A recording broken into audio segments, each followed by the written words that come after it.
is back. Golf is back on the rise, so it's an exciting time to be here. So, not that we want to talk about golf today, but we want to talk about you. So, first question of the day is: who is David Armitage? Like, who are you? What do you do?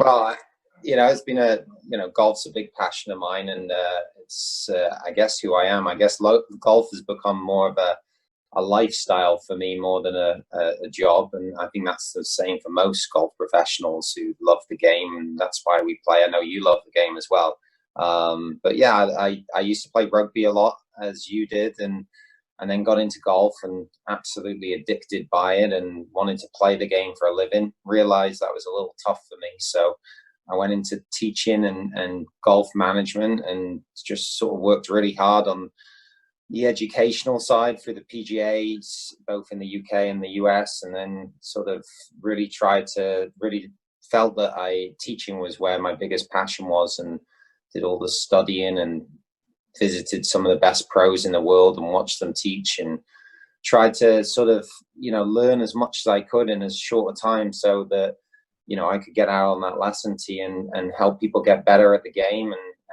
hopefully, my goal is now and remains the same, is to hopefully teach some major champions or Ryder Cup players, and and be able to really help people achieve their full potential. So look, golf is my life. I love other things, fitness. I'm a big into fitness. I everyday workout, Peloton, usual stuff. But golf and an occasional good glass of red wine, Dan. Don't forget a curry, like an Indian too. Yeah. That's the one thing I am missing about you not being in the UK this time of year, is I have had very limited curries with. So I am missing that. But no, great. Can't argue with your educational side, your answers. I know for the past 10 weeks, while I've not been able to pick up a golf club, I've probably read your dissertation at least 3 or 4 times. Which probably also goes down in history as the most book I've ever read ever, as I'm not a big fan of reading. So your Tiger Woods' biography and your dissertation are now my 2 most read books. So, but no, it's really good. I was I'm just in the process of doing my PGA at the moment. So I do look up at you and how the route you've chosen and how you've gone about things. Obviously, I'm not a copycat in any way, but you're the guy who's the master PGA professional on both sides of the lake or pond. So there's someone to emulate and try to be like. It's really cool. But definitely, it's been cool. But anyway. I think education, Dan. You can guess what you're doing, and some people do and do very good at it. But, I'm a big believer that, to sort of educate yourself as best as you can, whether it be through reading, whether it be through educational outsources, and you're going to use that information in your own way. It's not that the PGA is the gospel, but it gave me a great outline and sparked up interest in different areas. And helped push me in the right directions. And I feel that the more you sort of search for that sort of secret, the more you look for that sort of information, the more that you never know when you're going to use it. And for me, education's been massive. I think if you want to grow, if you want to get better, I didn't want to take anything by chance. I didn't want to hope that I was going to get somewhere. I wanted to do everything I could to make sure I get there. And as you know, the golf industry is tough. You're out there all day, every day, and to study on top of that was really tough. But it's something I look back and I think all those years of working day and night to try and get things done has now paid off in a lot of ways for me, anyway, personally. Good. So in line with what you were just saying about how hard you work and how focused you are, do you have a sort of mantra or a quote that you live by, the one that really sticks out to you, where you wake up in the morning and it gets you to the end of the driving range to do your 14-hour days? I know they're long days, but is there any sort of quote that stands out to you that you've heard before that gives you a bit of motivation? No, look, I'm a big quote guy, and I post a lot of quotes on social media from time to time, and I listen to a lot of motivational stuff. But look, I want to be better every day than I was yesterday. That's basically it. So I'm like, how can I make today better than yesterday? And I also believe, look, my students come for lessons, and some of them come for a lesson 3 times a week. Which makes it harder in some ways, because you've got to reinvent yourself. You've got to keep it interesting. You've got to make sure that they're sort of energized to come and keep taking lessons. It's sometimes easier to teach someone who only comes once a month, because, you only see them once a month. They've probably done a lot of things in that month to talk about, to look back on, to then try and sort of see if you can help them. But a lot of my lessons right now, I can see them 2, 3, sometimes as much as 4 times a week, and you got to keep it interesting. You got to keep it fresh. You can't just do the same thing over and over again. If you want to be a busy teacher, and you've got to be making them better as well. Like, every time I see them, I'm wanting to make them better than they were yesterday. It doesn't always work, but that's the goal. So look, I wake up in the morning, I'm excited to get to the lesson because I look at my lesson book and I look at who I'm teaching, and I think, wow, yeah, I'm going to have a great day today. I'm a people person, so I love spending time with people. So, I don't need that much motivation to get out there and do what I love, but I definitely try and test myself that I don't take any days for granted. I don't go out there and just, stand there and give low energy lessons. I go out there and give high energy, high output lessons, and I've seemed to be successful at it. I teach probably in the season down here in Miami, I'll probably teach around 65 hours a week, on average. And I probably could do more, so it's just sort of daylight restrictions and weather restrictions, but, I'm a busy teacher and I love what I do. Good. Well, I just out of interest, I'm not sure I would imagine you've seen clips of it at least, is the Last Dance with Michael Jordan. Yeah. So obviously one of his, right at the end of the series, he said a quote where he said it only took one little match to light the whole fire. So he took the Chicago Bulls team from a team who were okay, but he said that one little bit of spark and it blew up. Which at the moment for me, like that really hit home for me. I was watching it and I did get the goosebumps up on the air, and I was comparing for the whole time while I was watching the series to the different types of people with that same attitude. You were definitely on that list of one of the people I put down. I was ultra focused, here to do business, and obviously you've got to enjoy what you do as well, because I've never seen you at work without a smile on your face. So that energy that you bring to the people around you, and especially to the members of clubs or clients, like it is fantastic to watch. So it is really exciting, and just that presence that these types of people bring, yourself, just to observe from a step back from it is really nice to see. So it makes our industry, from my perspective, look like one. Yeah, we want to be involved in that and have a bit of that for myself. It looks good. It looks great. So. Well, Michael Jordan, look, he's a role model of many people in different ways, but, what he did at the Chicago Bulls and what he did in sport in general, even going into baseball and retraining himself, like those, and to make those decisions as well, Dan, like to retire and go into baseball and do something he loved and change, like that's hard, it's hard to make those decisions and then try and compete and try and, do the best you can. And I think Michael Jordan, watching The Last Dance was amazing, especially during this sort of tough time where everything was closed. Like, it gave a lot of people a lot of inspiration. It showed Michael from angles people hadn't seen. And, and he's still like that today when he's on the golf course. Like, he will do anything it takes to win. And with that attitude, it's hard not to succeed. And what you say about smiling, look, it's the cheapest thing in the world, right? A smile, but it goes a long way. It's the most valuable thing. So, I don't go into work and, bring my worries to the job, even though I may have them. It's about going to work and trying to, make everybody around you sort of feel better and feel happy. And that's the industry we're in. We're in the hospitality industry. People come to the golf course to have a good time.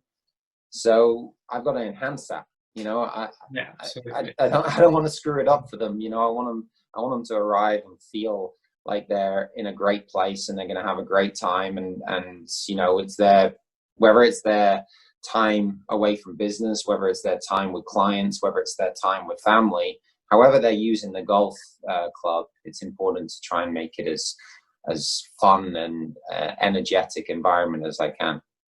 Good. So obviously you spent a lot of time with Jim McLean, one of the greats.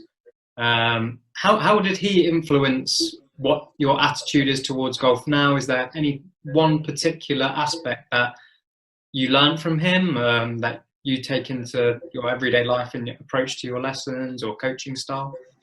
Well, Jim, there's a good quote you like. Jim's quote that he lived by every day was opening day. So, he felt like, when, over here in the UK, we have, in the US, we have seasons, right? So, like the clubs in New York, for example, where Jim sort of did a lot of his trade, would close in November and they'd reopen in April. And that opening day was like a big special deal. And he always said that every day was opening day. So that was a great sort of thing. And he also had another quote that was, whatever it takes to make people better. He also pushed us massively on the research. Like, I don't think there's many instructors in the world that push their sort of assistants or their younger instructors to learn. And that was what he did. He used to send us out to tour events and take a video camera, set yourself up behind a tee box and video 100 players and come back and tell me what you've learned from that, and give me a presentation on it. And, only by doing things like that and looking at swings so many times in slow motion and from the right camera angles, do you start to realize some of the similarities, some of the things that are important, some of the things that can be unique. And that was where Jim really taught me to open my eyes a little bit more with my teaching, understand that, it's not about look, it's about functionality. And it's not about my preferences, it's about functionality. And it just keeps coming back to, does it function at the level that they need it? And can they repeat it under pressure? And if you go about your teaching in that way, you might have a group of students that all swing it very differently and look very different, but they could all be successful. As opposed to, there are some, let's say, more method teachers where, they're teaching everybody for the way that they see the golf swing or believe the golf swing, which is not wrong at all in any way. It means you've got to match up what you're trying to teach with the student a little bit more, rather than what I'm trying to do. And Jim was saying was, look, I want to get the best out of the student. I don't mind how he does it, but we've got to find a way that suits his body shape, his mind, his practice ability. We've got to find what works for him. So, Jim was great. Very tough boss, but that's exactly how I love him for that. He'll always be one of my good friends and mentors, and he's a great golfer, which helps. He's played in the Masters, made the cut in the Masters as an amateur. So he comes from a background of playing golf, didn't make it as well. And then, put his whole life into teaching and research. And, there's not many better mentors for me than Jim, for sure. No, absolutely.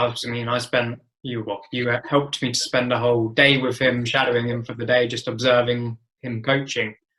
And I do think my little notepad that I had that day, where I just watched what he did, how he interacted, his drills, got it all on a scrappy notebook.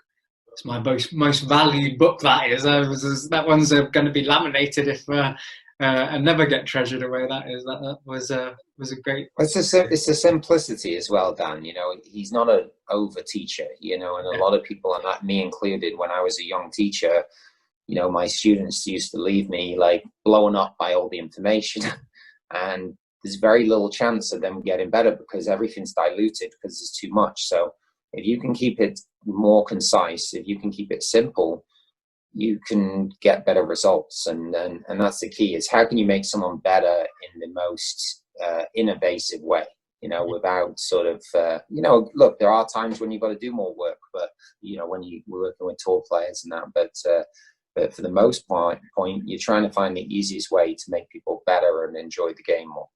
Absolutely. So switching it up from the everyday coaching, so you're obviously now in a position where you've got some fantastic players under your belt. What does it feel like when you watch your players that play on the tour? You get to see them on TV. So from a coach's perspective, how does it feel when you're watching Tom tee it up, when you've got these guys out there? Are you nervous? Are you excited? Like, what is the feeling? I sort of feel like it's 1999 and there's 5 minutes to go in the Champions League final with Manchester United playing Bayern Munich in the Nou Camp. And I'm crying, goosebumps, nerves, and then Ole Gunnar Solskjaer and Teddy Sheringham pop up and score. Like, what I mean is, like, the passion I have, like, you know, growing up being a soccer fan or a football fan, you know, that sort of, you know, when you're watching the game, like, that you love the team, like, you basically are nervous. You're nervous. You're excited when they're on attack, and you're nervous when they're defending. And, you know, every time Tom tees it up, whether he's on TV or not, you know, I'm super nervous. Same with Ernie, same with, you know, Letitia and a few other people that I teach now, you know, and then obviously with the internet, you can see their scores updating online, even if they're not on TV.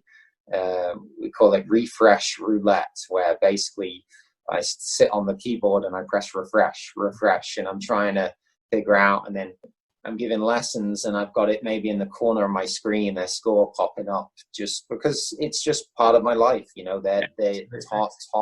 Tom especially has been a big part of my life, you know, and I'd like to think I was part of his as well. You know, we worked together for 3 years now, and, you know, he was 590 in the world or something around there, and now he's going to come out of this lockdown 59th in the world, and he got as low as 50 earlier in the year, and, you know, that's a huge change. I'm not saying it's all down to my teaching, but there definitely is something in our relationship and the way we communicated and the way that, you know, the information I gave him that helped spark some of that talent that he already had, and give him back some confidence that he was lacking. And, you know, confidence and talent combined is the winning combination. So, and I think, you know, to be honest, he looks great this week. I'm going to work with him today up at the Bears Club in Jupiter, and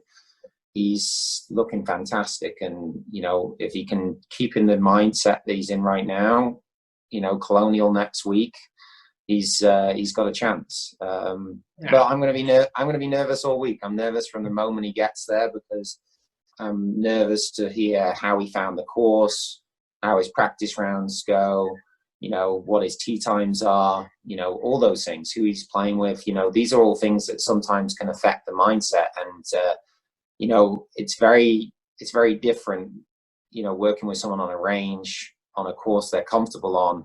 When they get to the event, it changes the tension levels, it changes their expectations, and it can sometimes, you know, I've had him before be in perfect form, get to an event a day later, and he calls me and says, "David, I'm hitting every," and I'm like, "What happened?" Like, it was only a 3-hour flight, like, but it's just the intensity of the event, the intensity of the tournament. Yeah. So just you talking about it there, you can see the passion you have when you're coaching your guys. And I will never forget, it's one of my favorite memories as a fan, is the 2018 Portugal Masters. Watching your face when Tom did the business, won by 3. I loved watching Tom do it, and I love watching him anyway, but watching you in that moment was fantastic. And then to top it off, Tiger Woods goes and wins his 80th in the evening that day. So a great day for the white tiger and for the regular tiger. That one's definitely in the history books for us. I very much enjoyed that day. That was a good day. Yeah, it was pretty cool watching Tom on TV holding that putt on 17, and then he played 18 perfectly, and it was great. He's he deserves to get out of the game what he's put in, and he's put in a lot to the game. His dad's a golf pro and helped him a lot along the way, and is still a big part of his success as well.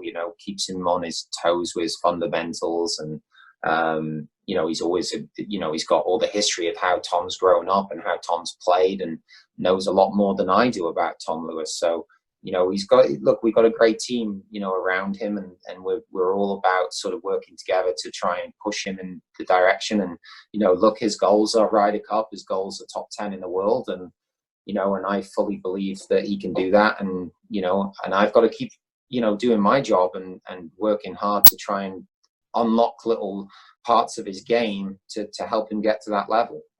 But watch out PGA Tour right now. I'm thinking Tom could be a good bet.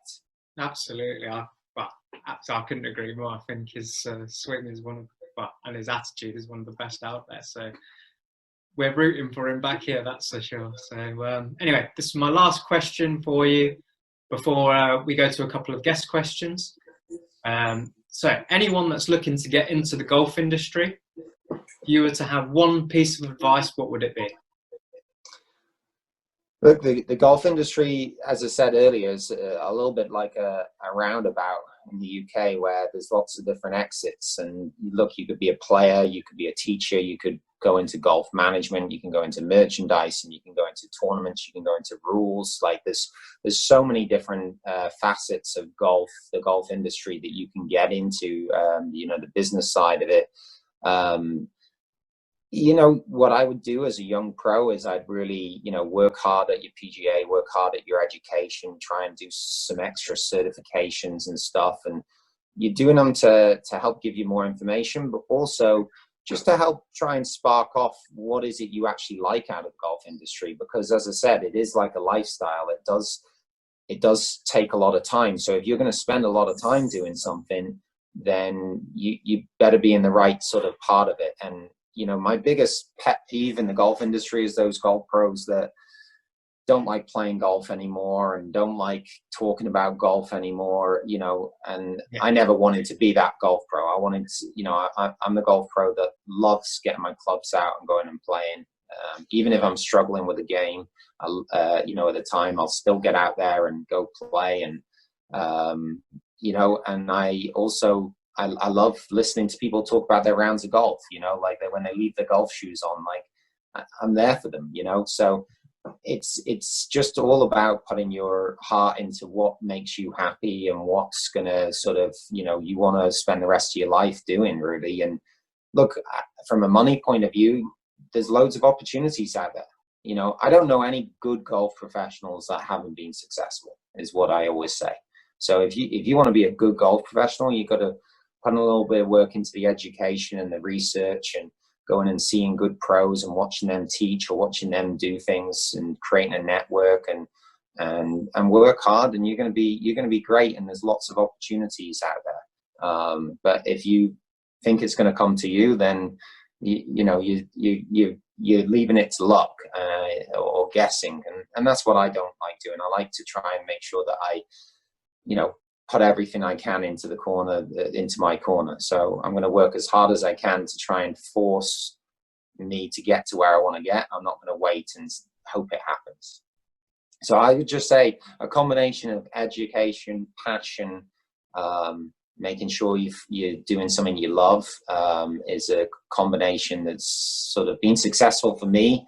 And a lot of the people that have worked for me over the years or with me that have had that same of, I've got a lot of friends now that are in great positions around the world in golf, and we all have that in common, that we love the game, that we worked very hard on those aspects, and I don't think it's luck that got us into to be in good positions within the industry right now. Yeah. Well, David, I don't know if that made the hairs tingle on my arms more than the Michael Jordan documentary or not. So but that was great. So I've got a couple of free guest questions for you. So if you pop onto your phone, you've got them there in front of you. Okay. We're going to go for guest question number 1, which is from George Cox. He is a 7-year-old boy, probably the biggest West Ham fan I know. He's got great track for golf. His uncle's a long drive coach, or his father's a long drive coach, so I apologise. But yeah, let's hear what he has to say. Hello, David. My name is George and I'm 7 years old. I just started playing golf and I would like to know what the best thing for me to learn is. Well, young George, the first thing you need to learn is that West Ham shirt doesn't look as good as a Manchester United shirt, that's for sure. If he was here to argue, he would, trust me. Obviously his dad's a great golf coach down. He's in Surrey, isn't he, Dan? He's in the Shires, London, so just Shires, yeah. He teaches one of my friends who's trying to be a long drive champion, who's been doing well recently. But look, the fundamentals are the biggest thing for me as a kid, and speed. So fundamentals and speed are the two things that I tell all my juniors. So I want them to hold the club, fairly nicely. You tend to find that a lot of juniors will be a little strong with their grips, and that's fine, but because they need to use that strength to control the club. But I want them to try and stand to it as nicely as possible from an early age. And then I want to work a lot on speed. I do a lot of speed drills. I think speed is developed at a young age. So I do a lot of long drive sort of games with them, wanting them to try and hit it as far and hard as they can. The one thing that I made a mistake with was some of my younger students. I went too perfect in technique in my younger years of teaching too early. And they lost a lot of their speed because of that. Not that they didn't get powerful, but if you want to develop speed like Dustin Johnson, Brooks Koepka, Rory, or those guys, you've got to from a young age, you've got to really, have a free swing and make sure that you're working on that. So fundamentals and speed would be my two things for George to work on, and his football shirt choice. Well, I think that's great advice, and he's not going to listen to you about converting to a Man United fan. He's West Ham forever, unfortunately. But sorry, some people can't be helped. Then no, that is a lost cause on that one. But great advice for him. He'll love that, and I know whatever he ends up doing, whether it's golf or whatever, he's a great little man, and he'll do very well. But going on to question number 2 from Ollie Waterhouse. Ollie went to Bournemouth University. He's now studied a sports management degree, and he wants to get into an agency role. So he's asking a question in regards to that. Okay. Hi, David. My question relates mostly to the agent and player relationship. You hear a lot in football about the differences in opinion between agents and coaches, and I wanted to know if that actually stretched over to golf, and what your experiences are that you've had with your player agents. This is a tough one. Look, I'm really big with all of my tour players on a team. With Tom, I helped put in place a sports psychologist. I've worked with fitness people for him. I was sort of involved with getting Johnny Bell, his caddy, in there. His management company is IMG, and they've always been there for him since he turned pro. Look, the biggest thing is for me is that communication between the sort of management side and all of the different pieces of the puzzle. So, you've all got to be on the same page. You've also all got to be communicating the same things to your client, which is, for me, in this case, I'm talking about is Tom. And We just all need to be making sure that we're, working together on the same goal. And if anybody has a different goal or a motive that is different, then it can really be detrimental to the player's performance, because what you're ultimately wanting is the player to almost be thinking about nothing other than performing. Everything else should be taken care of. And I think sometimes there's a lot of there can be some interference in there, because some people want different things. And, obviously there's money involved in contracts, in sponsorships, and all these things. But, the ultimate goal is that they make money on the golf course. That's where you want them to do the best. The sponsorship deals and the contract should be secondary to that. So I just think it's hard, but it's all about the priority list. And the priority list is peak performance comes first, and then everything else is in sort of an order after that. And then the communication amongst the team needs to be honest, and it needs to be precise, and you need to work together. Because I definitely have seen situations where, the agent or the management company are wanting different things. They're wanting him to go and play in an event somewhere because they get paid for him to play or something, and he's not wanting to, or it's not good for the schedule. And then you've got the other hand where the players wanting to go and play things that they don't need to go and play in. So it's all about managing the expectations and keeping the end goal in sight at all times. And that's the big thing for me, is peak performance comes first, and then we've got to try and be on the same, everybody's got to be on the same page below that, working on each of their individual items.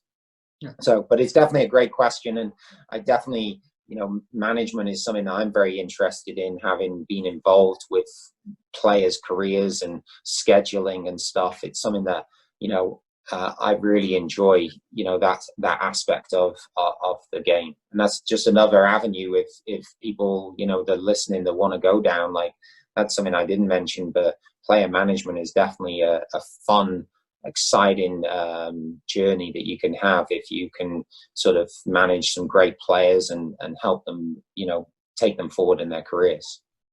Yeah. Well, that's great. I think, what you said there, I think that will really help him. He is a really passionate guy. He loves his golf. He plays on a casual basis, but every sport out there, any question in the world, he knows the answer to. I'll pass on to him any info that you can help him with, but that would be awesome. So thank you very much for that question. And then finally, moving on. So question number 3, and the final question of our interview today, is coming from a young guy called Jamie. He doesn't really need an introduction. His ticket list is too huge, but yeah, let's see here. Question number 3. Hi David, yes, this is a young golfer named Jamie. I just wondered if you could have give me some help on my driving, chip, long game. I also know that you're in a really good WhatsApp group with Rory McIlroy, Lee Westwood, Shane Lowry, some fantastic ball strikers, some of the best in this Jamie Redknapp. Can you tell me what this group is like? Well, look, he's saying he needs help with all parts of the game. Did he chip in, iron play, driving? Look, I tell you what, this group chat that I'm in with Jamie Redknapp and Lee Westwood, Rory McIlroy, Shane Lowry, Amit Bhatia, Freddie Flintoff. There's a lot of great people on this, and if I'm missing anyone out, I'm sorry, but it's really showed actually how athletes, and I class golfers as athletes, it's definitely, they have something that triggers their sort of competitive edge. And during COVID, when there wasn't much golf involved, the Peloton, we were posting our Peloton numbers every day pretty much. Well, Freddie Flintoff posted them once a week and just blew everybody else's away. But, Lee Westwood, for example, he's lost an incredible amount of weight during this COVID time, and he's got himself in probably the best shape of his life, he looks like. But it's the competition that's amongst all these athletes like Jamie and that is basically been really fun to be a part of.